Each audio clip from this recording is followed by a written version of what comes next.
Hi, everybody. My name is Michelle. I am with Bob Rewards Club. Bob stands for Black Owned Businesses. I'm here today. We're talking about the subject today is I am talking about the deracinated black people. Okay, and the psychology of black identity, theory versus reality, racial identification models. We're going to look at a few racial identification models, some studies. A lot of them are old, but a lot of them are still relevant into how do we think of ourselves as Black people and how do we identify ourselves, okay, with the whole concept of being Black. And then also, I'm going to briefly talk about believing white acceptance. So, a lot of us, we have bought into white acceptance and believing in it. Okay. So, talk a little bit about that, as well as I'm going to let you guys listen to a video, an audio by Mitchell Chance, who's an author. He talks a lot about Black self-hatred. So the first thing that I want to do is I want to define what I mean when I talk about Black self-hatred. And I have done several videos on Black self-hatred before, but I think it's a topic that is so important in our community because a lot of us do not want to be Black. And, it's kind of like, okay, when you think about it and people say, well, I'm Black and I want to be Black. But then when it comes to our behavior and how we treat ourselves and the things that we do to ourselves, such as lighten our skin or change our hair appearance or where we live or sending our kids to certain schools that they know they're going to be mistreated, these are all symptoms of Black self-hatred. Okay, so I think the topic is very important.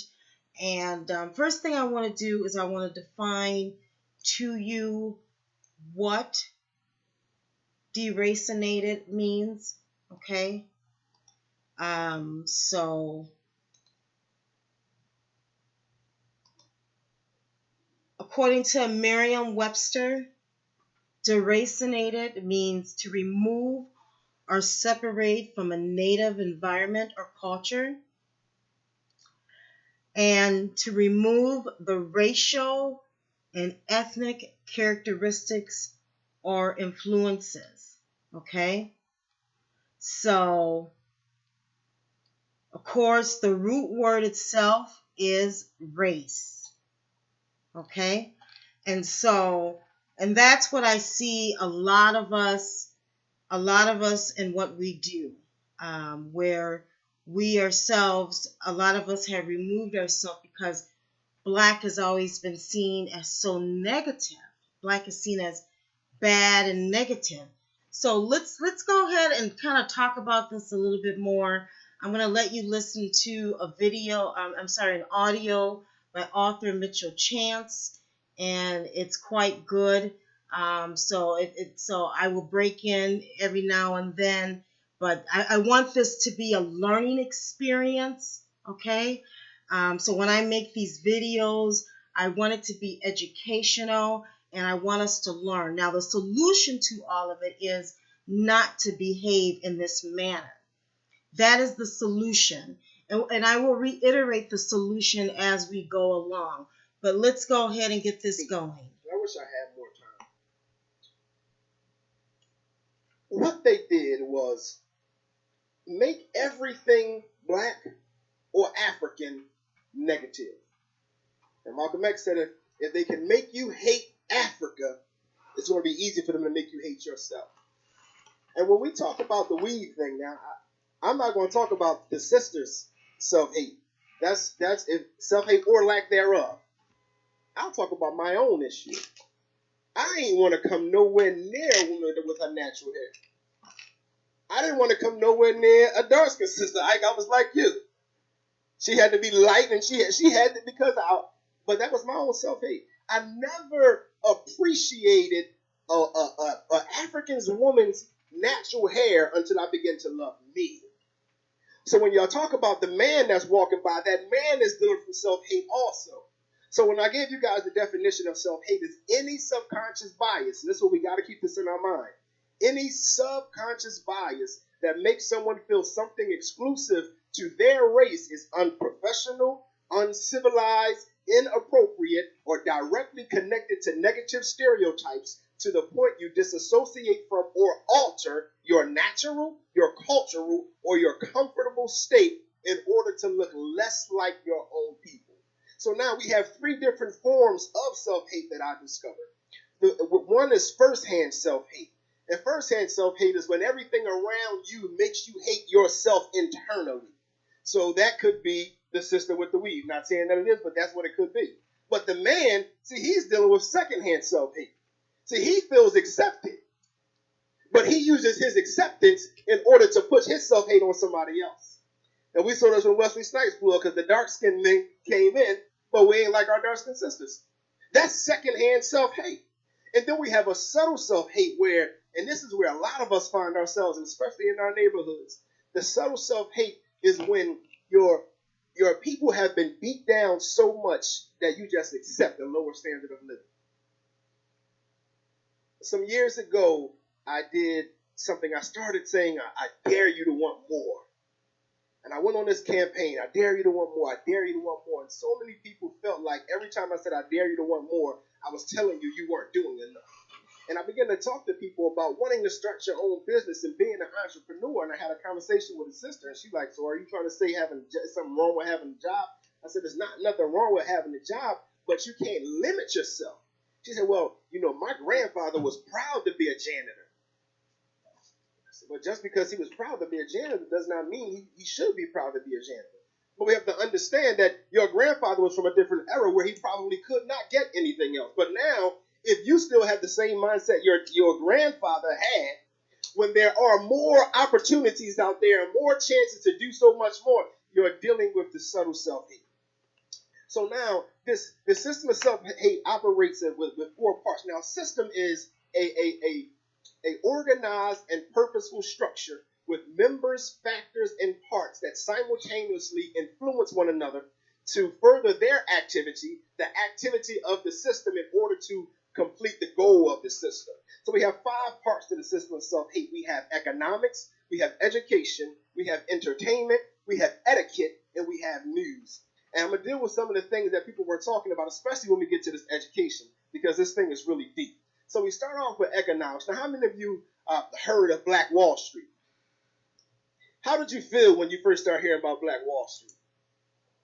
You felt a sense of pride, like, damn, we did that, right? Now, when we think of Black Wall Street, we think of Tulsa, Oklahoma. Tulsa, Oklahoma was not the only Black Wall Street. It was Black Wall Streets literally all over the country. Everywhere we were, we created towns that were thriving more than any other town. Again, this is Mitchell Chance. This is Breaking Self-Hate. He did a Black Empowerment lecture, and it was in Philadelphia in 2017, for all those that don't know who he is. Towns. In 1921, which is called Red Summer, they burned them down. They burned all of them down. You see that pride that you have thinking about what we did? Imagine how much pride they had in their own towns. See, there was no self-hate then because they were segregated. They were in their own towns and everything was black. So they burned it down because we can't allow you to have this kind of pride in yourself. We can't allow y'all to do all of these things. But then we learn about the Black Wall Streets that burned down, but what we don't learn about is that we rebuilt them. We rebuilt all of them and even more until 1956. It's called the Highway Act. And in the Highway Act of 1956, they eminent domained all the black business districts. And eminent domain is when the government can take your property for allegedly something for the betterment of the people. So they said, we need to build highways so that people can have access to different cities faster. And so what we're going to do is we're going to destroy every black business district. We're going to take all of that, so we're going to take their pride. But we got to understand they're always thinking forward. This also coincides with integration. Integration started in 1954. And what they did with that, they began to do what Malcolm X called token integration. So now they destroyed our economic base, right? Now all of the money that we had coming in is gone. But they did this integration and they began to take the best of us and say, come live with us. Which creates what I call the make it out the hood syndrome. See, we think it's okay to want to make it out the hood, but nobody wants to make it and help the hood. That's so true. That right there is self-hate. That's self-hate. I remember in the 90s when, I'm from South Philly, so true. When black folks was finally able to go move to Schneider Avenue. Oh man, they was somebody. Oh man, when you moved from South Philly and you moved to Yaden, oh, you was somebody. Oh, if you moved to Darby, oh, you was somebody. You were successful. Why? Because there's no way you can feel like you're a success if you're still around your own people. And so this is how they use the economics to instill a self-hate in us. So now they destroyed all of our stuff. They eminent domained everything, right? And then they redlined us, which means they put certain areas where you can live. So if you were black, you could not live in certain places, even though it was post-segregation. The redlining, you still had to live in certain spots. And they built a bunch of housing projects. Now, we really don't think about words, right? You know what a project is? An experiment. So we have thousands and thousands of people living in housing experiments, piled on top of each other, in places with no resources, and you think they're not going to have some kind of disdain to who they are and where they are? How many of you have teased somebody because they was from the projects? Your hallways smell like piss. All of these different things. A bunch of different self-hate all through the economics. Oh, man. Let's move on to education. Economics. Right now in Philadelphia, reasons why we should teach have self-hatred for ourselves. How to read. Some of us. If you want to get funding for your preschool, one of the stipulations is you cannot teach them how to read. So let's look at some of these reasons why we have so much self-hatred, okay, for each other and for ourselves. So, of course, if you can't love yourself, you can't love anybody else. You heard of that old saying, and I truly believe that. You know, it's hard to love anybody else if you can't first love yourself. But this is an article that is, I'm reading from an article called the Chicago Crusader newspaper, okay? And I'm going to show my screen. So, one cause of black self-hatred. I'm going to read this. I think this is a very good article. Recently, in an epic rant during a stand-up gig, Monique, now this is 2017, the comedian threw Lee Daniels, Tyler Perry, and Oprah Winfrey under the proverbial bus. She said that she was whiteballed and somehow blamed those individuals for her situation. As you guys know, the whole situation with Monique, okay? But she actually said that they should have sucked her D-I-C-K if she had one. All right. Another case is Samuel Jackson, who they talk about here, who criticized Daniel Kaluuya, the star of the blockbuster movie Get Out, okay? And then another situation would be the YouTube video, and this is all coming from this article. This article that I am actually going to show you the article itself. And again, this is the Chicago Crusader. This was back in 2017, so this is a couple years old, but still very relevant, okay? And then they talked about Minister Louis Farrakhan, the Nation of Islam, okay? And then Tommy Sotomayor, who you guys all know who he is. He's a black YouTuber that's always criticizing black women and black people in general. Okay, very degrading.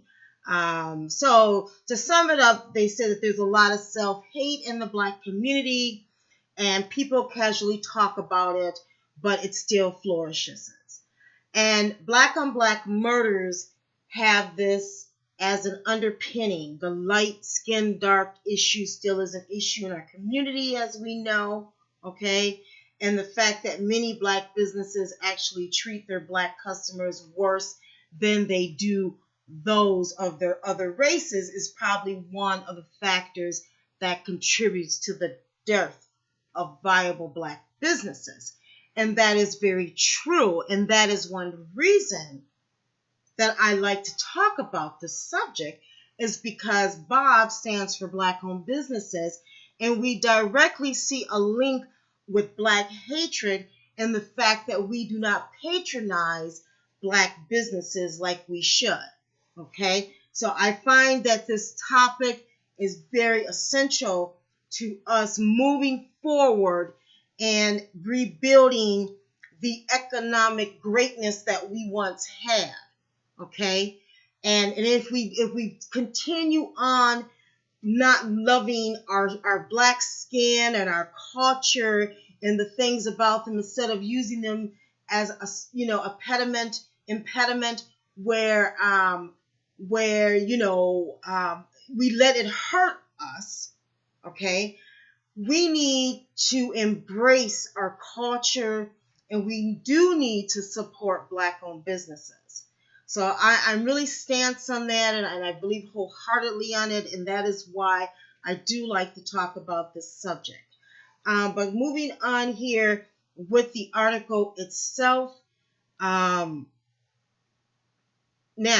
it says here, ironically, the condition of black people in the self-hatred that is evident partially comes from a lack of real education. Blacks have been constantly force-fed the white version of history, and because of this, many blacks have no clue about the truth of the black past. It is hard for blacks who tell non-traditional stories about black history to be published and have their material used in public schools. True, and that is a little bit of what Mr. Mitchell Chance, the author who you were just listening to, gets into that discussion about the education. And that's why there is a big movement now to either homeschool your children, okay, or to send your kids to a school that is Afrocentric, okay? And so that is black, so that they have black teachers, because as we can see, the educational system is failing our young children, where our children are growing up not even knowing about their history. He talks about how they teach you about Queen Anne and Queen Victoria, and they teach you about all of the European history, but they don't teach you about the Reconstruction period and about Black Wall Street for a reason. And I'm going to go ahead and let that play a little bit more so you can hear that right now. The inner city only. Some more of this audio. Because if you get out of the inner city, then, they can teach their children how to read, which automatically puts our children at a disadvantage. Then when they do begin to teach us how to read, and when they do give us all of our curriculum, it's a lower curriculum than everybody else's. Now watch how they put the self-hate in us. So they give us a lower curriculum, but then they give us a standard test. But the standard test is not the curriculum that we learned. Now, every year, you want to tell me that 80% of us fail the standard test. And you want me to think that if every year you tell me barely any of us can pass what's standard, and I don't have some kind of disdain towards education, you're crazy. So through this education, it begins to put a disdain towards education in most of our young men and young women. But then we do have the Levons. We got the talented 10th. Those who are going to be smart, those who are going to be bright, those who are going to get it no matter what. But then you're going to be teased because the other kids are so psychologically damaged because you're telling me I can't pass the standard test. But let's push it a little further with education and see how deeper they mess us up. Imagine you're 8 years old and you start getting vocabulary. And you learn that to be blackballed means that people don't want to be around you. Or you learn to be blacklisted means somebody don't want to talk to you. Or that to blacken literally means to injure someone's reputation. But then whitewashing means to clear of a charge. A white collar crime, see, that's a better kind of crime. And this is my favorite. My sister schooled me on this one. If I lie, it's bad. But if I tell a white lie, if I tell a white lie, it's okay. So through the English language, and Martin Luther King talked about that, how they couch everything in language. If you look up the word black in your dictionary, it's always going to be something low and sinister. You look at the word white, it's always going to be something pure and holy. So through everything that we're learning, it's teaching us self-hate. Not only does it teach us self-hate through what it's teaching us, but also by what it omits. The fact that we just learned, many of us just learned about Blackwashing is a travesty. But you all said, I felt a sense of pride in my people because of what we did, which is why they omit it, which is why it's not in the curriculum, which is why when you're in first grade, they're not teaching you about all of these different black washes that were all around the place because they don't want you to have any kind of pride. So through the education system, they are creating self-hate in us from children. They'll teach us about the Queen of England. They'll teach us about conquerors who are really just murderers. To the point where Cecil Rhodes went in South Africa and killed millions and millions and millions of our ancestors, yet we want to get a Rhodes Scholarship. If that ain't self-hate, I want to get a scholarship with the name of the man who killed millions and millions of my own people. Mm-hmm. Now they're going so far in Egypt, they have removed it from Africa. I don't know how they did it, but they teaching it. Egypt is no longer Africa. And now they're... So let me stop it right there. And I want to share with you guys another article that I found. And it has to do with imagery and kind of what he's talking about now in the whitewashing of black culture. And we're seeing this more and more so all the time. And a lot of us, like I said, we don't want to be seen as black.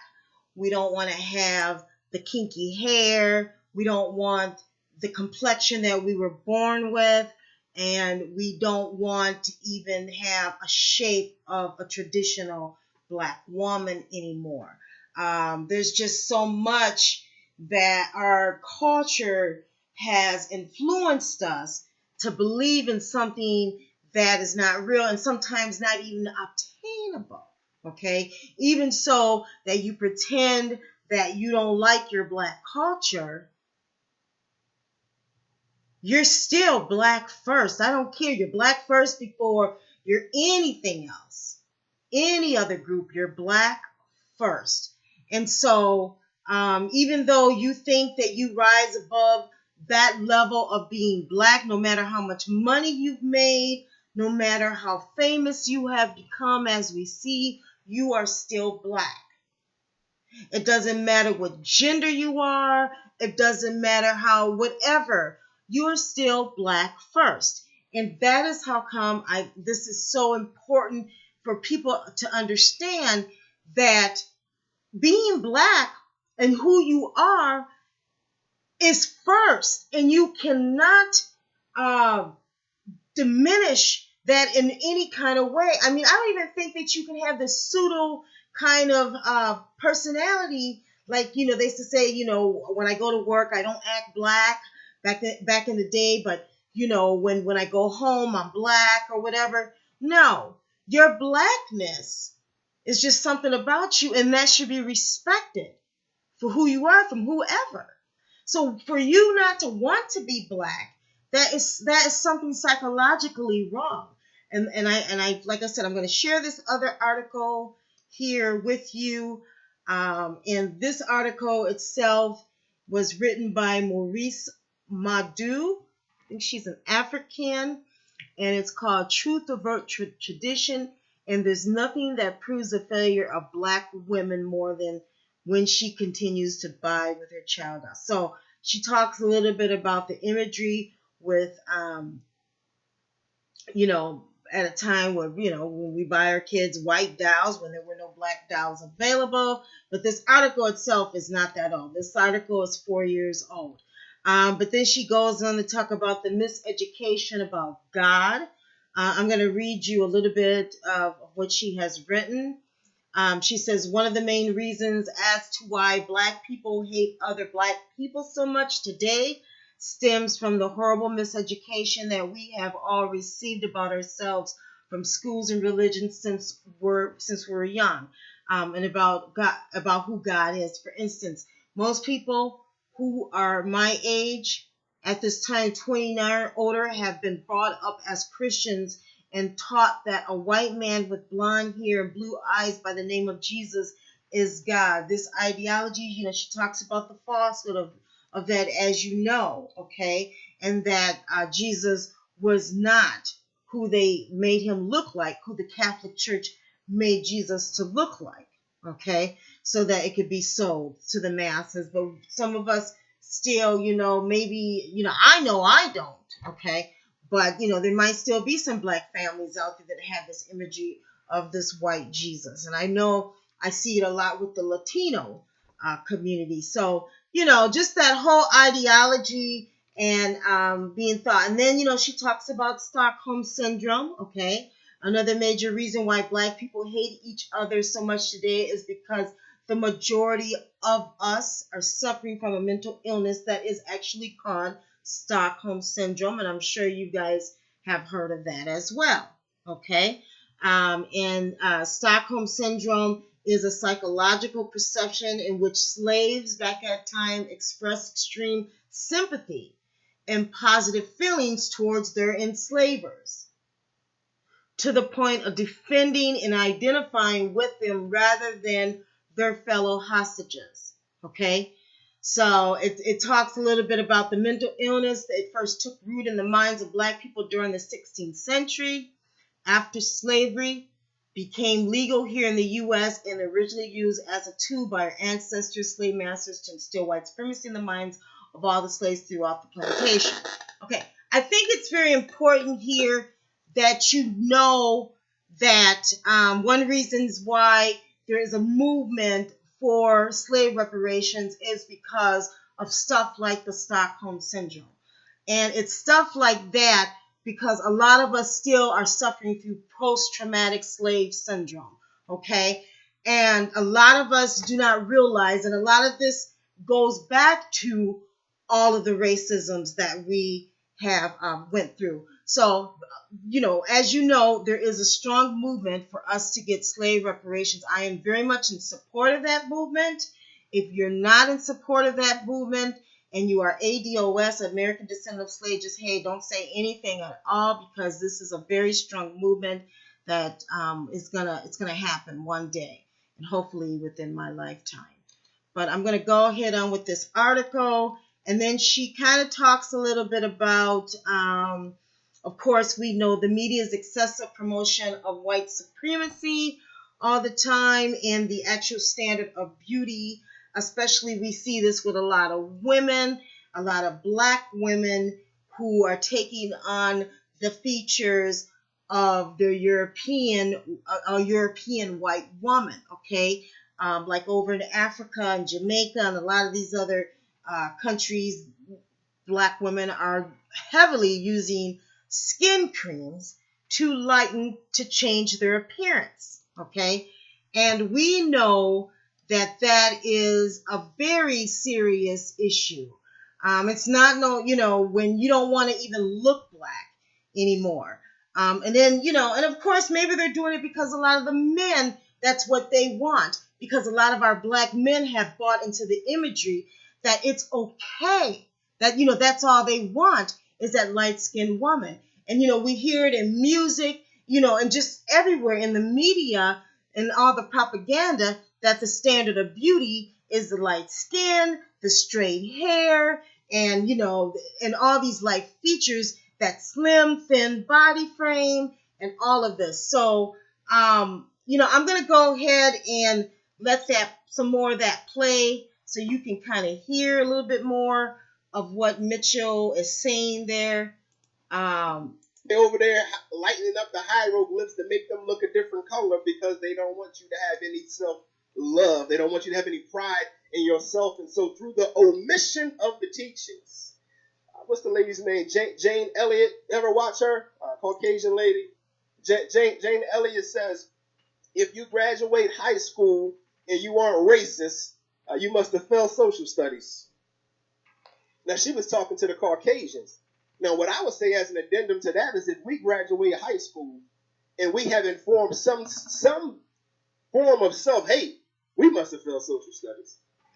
Because the fact that they only teach us of the greatness of everybody else, but we don't learn our own greatness, as I talked about that earlier. When we don't know our own greatness, how can we truly love ourselves? We've been taught to believe that we were slaves, we got freed, and we just been broke ever since.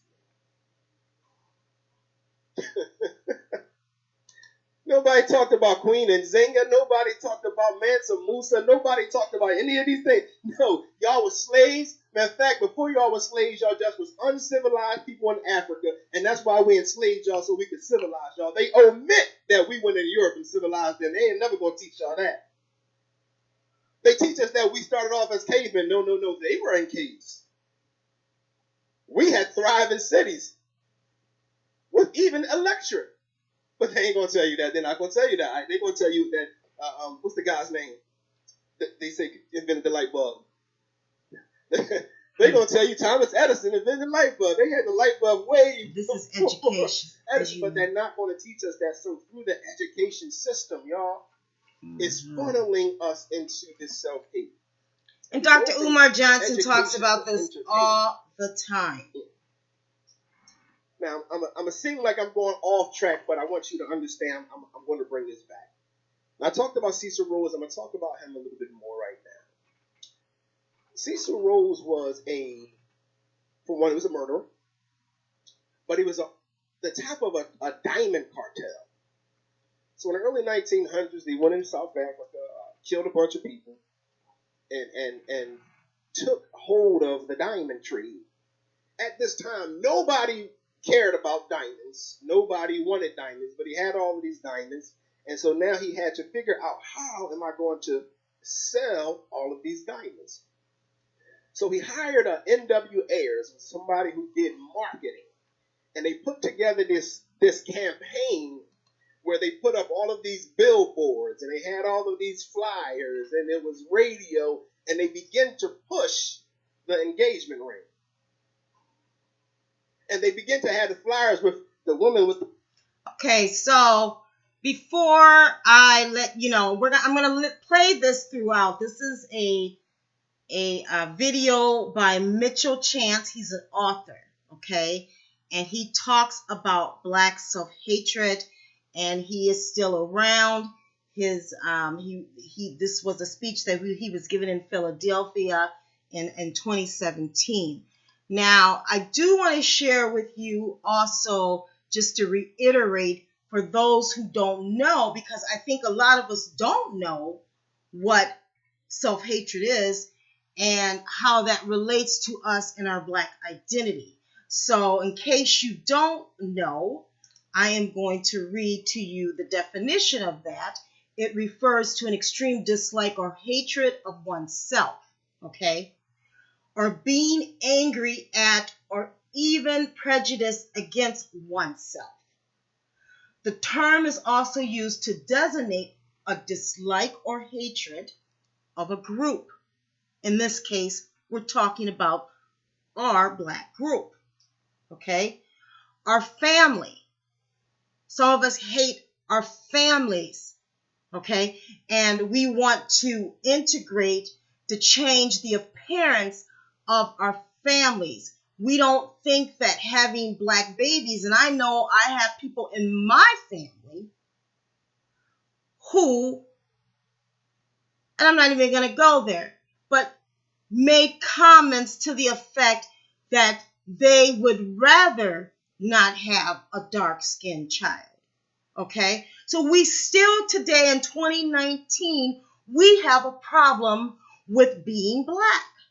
We have it, again, it's talking about self-hatred with social class. Okay? So we hate the people that we probably see every single day in our communities. Those are the poor people. Those are the people that are mentally ill. Those are your elderly people. Those are the people that have criminal backgrounds, that may have felonies. Okay? We hate these people. Okay? Nationality. We hate people. There's so much tribalism in our group that we hate certain different people from even our African diaspora. Diaspora is that we hate certain other groups that are inside of our group. Okay? We are believing in stereotypes that we have to say no more. Be proud of being black. Be proud of the skin that, God gave you. Be proud of who you are as a black person. So I kind of wanted to just kind of jump in. And as I said, I am going to continue on playing Mitchell Chance. I think it's a very good, speakership that he had did. So go ahead and take a listen to that.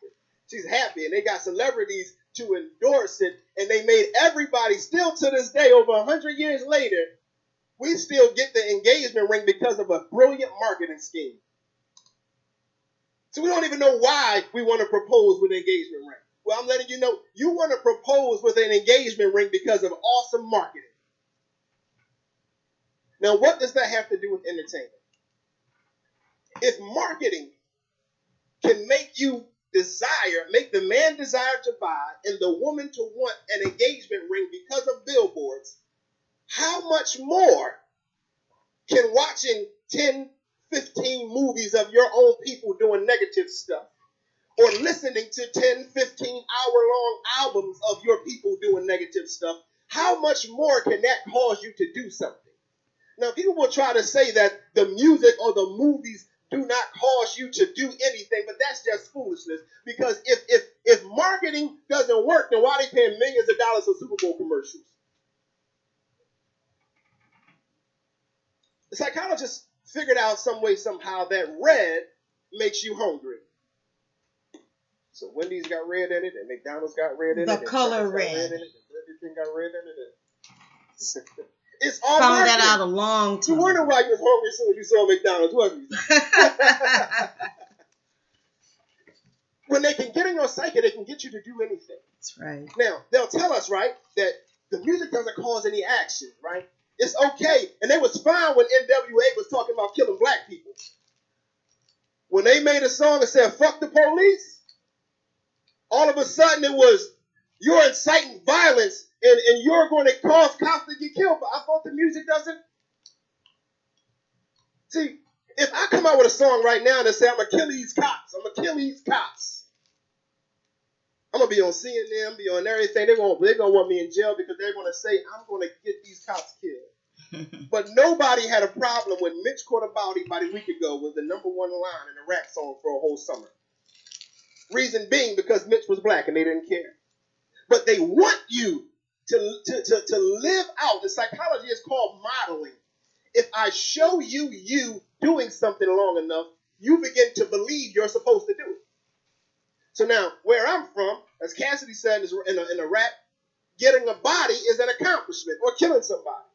So the more they showed us killing and the more they showed us selling drugs, we began to buy into this image all because of what we saw. And they do this purposefully. Right now, look at it. What are our biggest shows that we got? We got Power, Empire, Scandal, and Love It. Not I don't. We'll do it with reality shows and How to Get Away with Murder. Now, let's look at what they begin to create because, listen, Shonda Rhimes, she's a good writer. And I can't lie, man, the twists and the plots and turns is amazing. But let's look at what imagery has been created. Well, let's just deal with Scandal and How to Get Away with Murder. We got two prominent black women, powerful black women, women that any other black woman would want to aspire to be. But neither of them can have a functioning relationship with a black man. In fact, Olivia wants to jump between white man's bed to white man's bed, one of which is married. And Elise is also sleeping with a married man. So now, and then these are our biggest shows. So what does this do? This begins to create the thought that black women are home wreckers. All because of the TV show. Now, if I'm a woman and I don't subscribe to being a home wrecker, I now have to try to disassociate, make sure I'm not like those black women.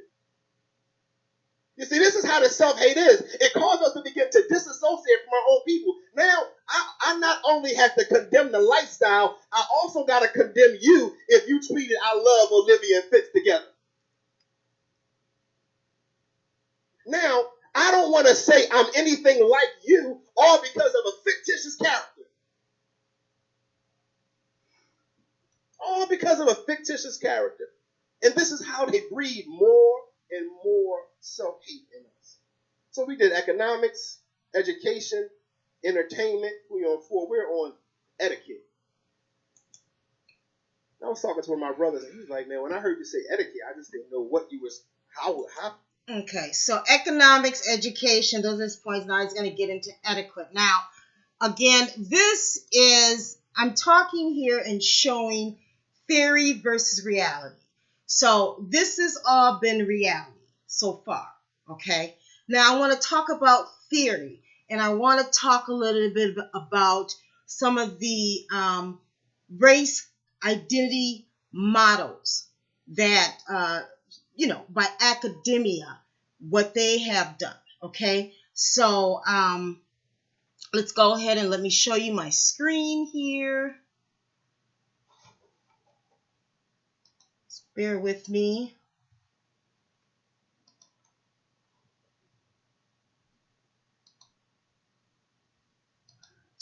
I don't know if you guys saw this, when I was talking, I had showed the skin coloring and so on that you see. So hopefully you guys had visualized that. Bear with me here.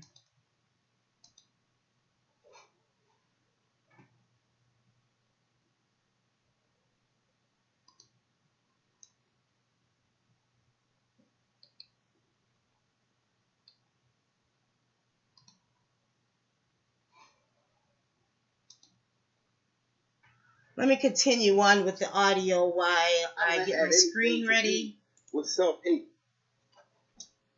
Okay, I started off saying they make everything exclusively to our culture. They make it wrong, it's inappropriate, it's uncivilized, or it's the key word, ghetto. So now, they'll put in a TV show or a movie a black woman doing black woman stuff. She might be clapping her hands, she might be snapping her fingers, she might be twisting her neck. And they're going to say, "That's ghetto." Well, what's wrong with doing what we culturally do? See, we begin to subscribe to this stuff. Okay. It's our people. If this is what we want to do, then this is just what we do. All right. So I want to show you a very good article writing that was done by these two people. I cannot pronounce their name, nor do I know. It must be India or, looks Indian. Bahar. Okay. So, but it's a pretty good study, and it looks at the models of racial identity, okay, also known as the psychology of black identity, which is PBI for short, okay. So the psychology, and it looks at racial identification models themselves. If you're not familiar with some of these writings and studies in the whole psychological effect of how we develop our black identity and what it's thought of.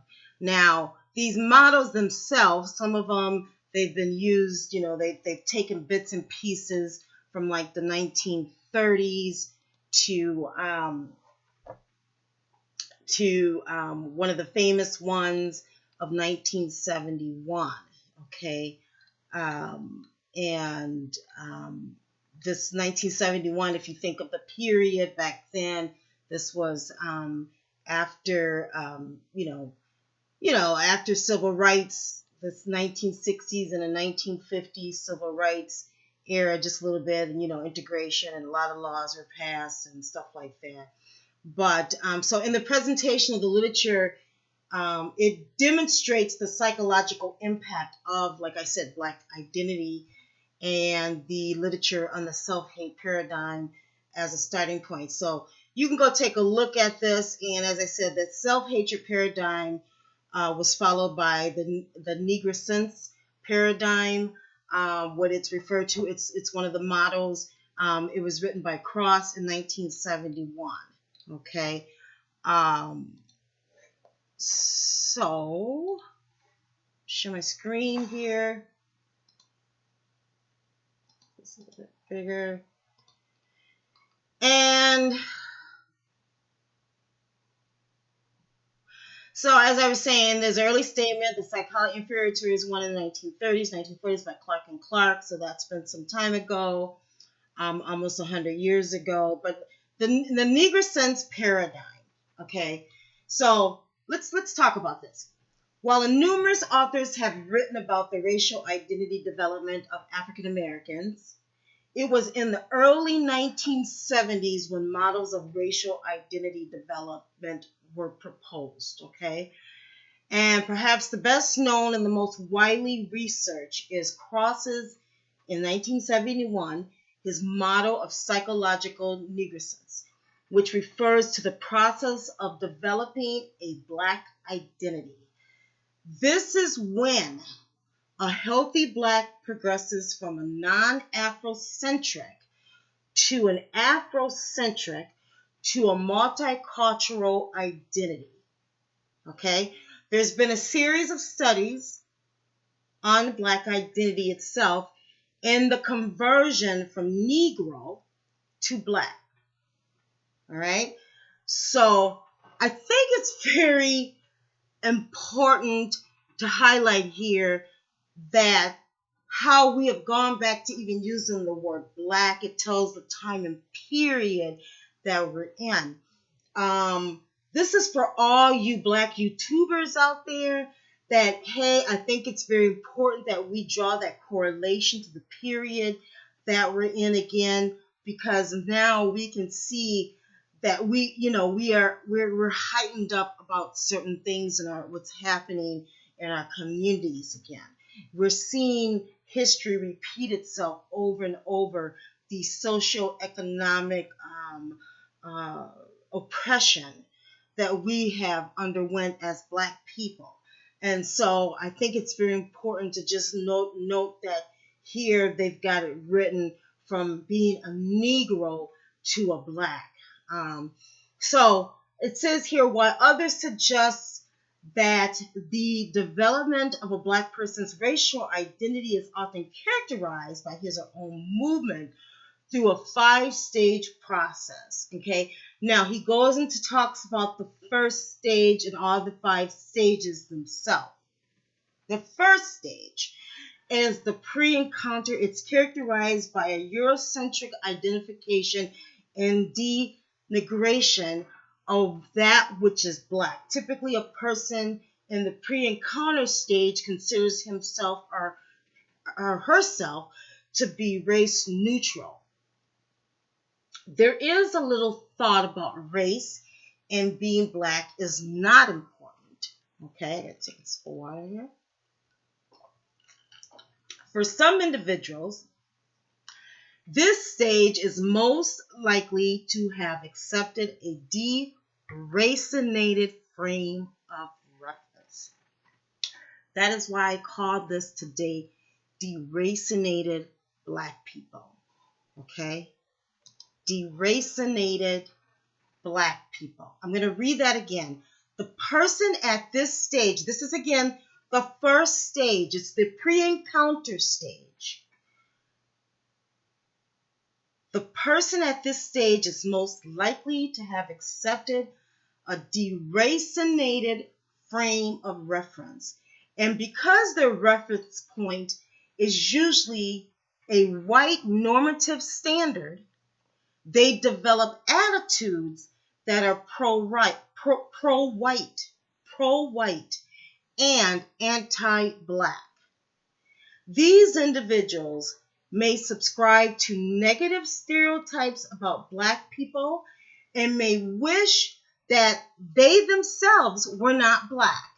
In fact, it has been argued that such a person in pre-encountered has a Eurocentric perspective embracing Western values and cultures. This is in 2006 by Foster.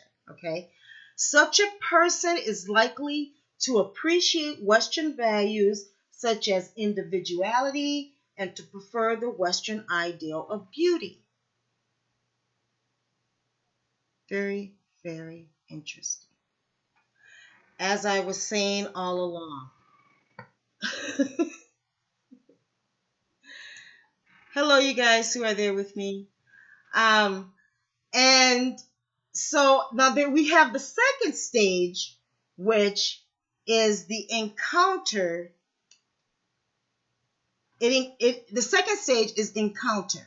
Assumes that the racial neutral individual experience encounter that force the individual to realize the importance of race in society.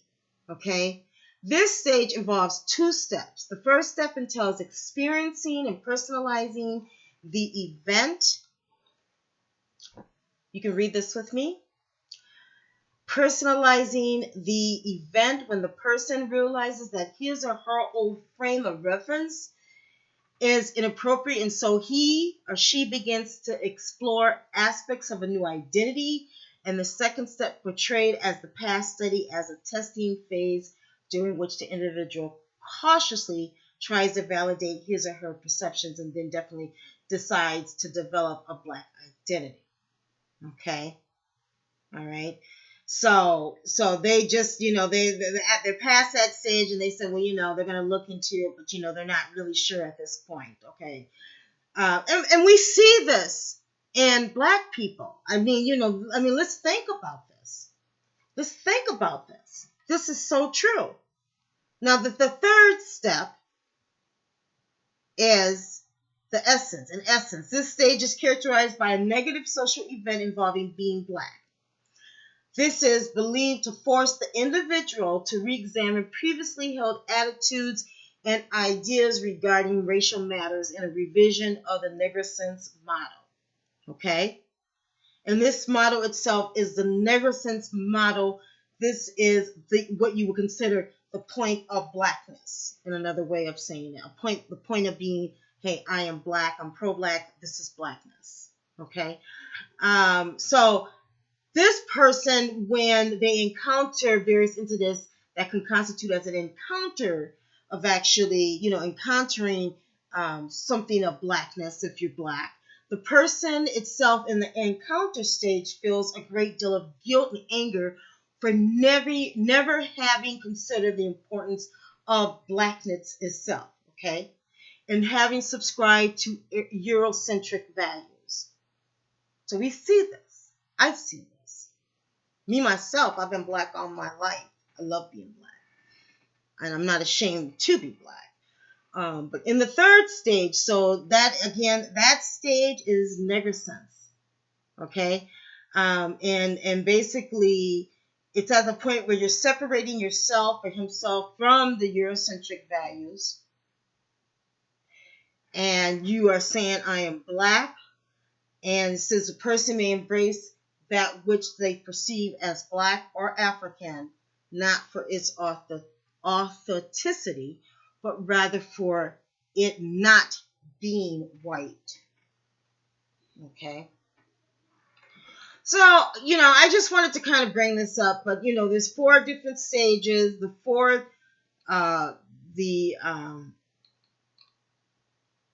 stage 4 is internalizing it all. Okay. And so many of us, if you think about how we, you have to internalize being black. And some of us are not internalizing being black anymore. So internalization, the individual comes to accept a positive view of himself or herself as a black person. And they accept the existence of good and bad qualities in both black and white people. At this stage, the individual resolves conflicts between the old identity and the new worldview, and increased self-confidence and increasingly pluralistic perspective are characteristics of this stage. Okay? So, we're talking about blackness. I'm talking about blackness and black identity. In stage 5, the internalization commitment, the person focuses on issues rather than themselves and their black or racial group. They achieve inner security and self-confidence within their blackness. All right? So now, according to the past research, a person may be characterized by political activism or behalf of blacks as well as the oppressed groups, or what name it, okay? Black Lives Matter, what have you, okay? So at this stage, that blackness has been achieved. So these are different models that, as I said, you can go take a look at, and, to even know, think about who you know, your friends, your family, and, their level of blackness. Because blackness, you're internalizing it. You're not just being fake on it for 1 minute. It's an internalization. And that's why maybe we see so many people that are not really what we call pro-black anymore. A lot of people just hate being black. And I talk to people all the time, and more increasingly as I do marketing and as we grow as Bob Rewards Club, I meet so many even black business owners that don't hire black people in their companies, okay? Nor do they want to be known as being a black-owned business. And I think that's sad. When I think about it all, it's truly a very sad moment in time that we have come to this where some of us don't want to be black. So, I wanted to share all of this with you all. I want to share too another article that I have here that I found from the Atlanta Black Star. And as you can see, how the colorism and, some of us people hate our dark skin and our features of how we look. I mean, there's article after article written here where we have people that don't want to be black in our community. And I think that is, I think it's sad.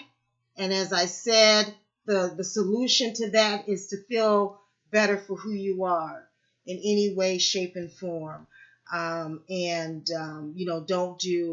Don't do a lot of what we see that's happening where we have self-hatred for who we are. Again, as I explained to you what the definition of self-hatred was, and that encompasses our families, who we love, who we, our economics and our politics and everything. So again, peace out. I'm going to say this is the end of the video, and Black First. Again, share, like, and join this video, please. Okay, and join Bob Rewards Club.